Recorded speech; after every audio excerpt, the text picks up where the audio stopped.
Il est allé présenter le tableau de la situation sécuritaire qui gangrène sa province et solliciter l'implication du bureau de l'Assemblée nationale. Le gouverneur du Sud Kivu, Théo Ngwabidje Kasi, et Christophe Mbosso, président de l'Assemblée nationale, ont eu un échange cordial au cours duquel ils ont passé en revue la situation sécuritaire et le projet de développement. Le président de la Chambre basse du Parlement a prêté une oreille attentive et rassuré qu'il va pousser le gouvernement de la République pour qu'une solution rapide soit trouvée pour les problèmes dont les solutions dépendent du gouvernement central. Les questions de paix, les questions de développement aussi, ça a été abordé.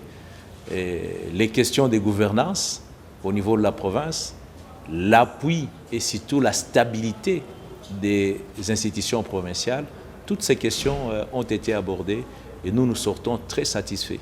Nous allons continuer à appliquer ce qui nous a recommandé l'honorable président de l'Assemblée. À son tour, l'honorable Vital, fils du Sud Kivu et deuxième vice-président de la Chambre basse du Parlement, a félicité le gouverneur Théo Ngwabidje pour le travail abattu. Nous avons félicité le gouverneur pour autant qu'il a décroché un financement pour un projet de construction d'une route qui ira de Bukavu jusqu'à Walungu Chabunda. Aborder la question de la stabilisation des provinces.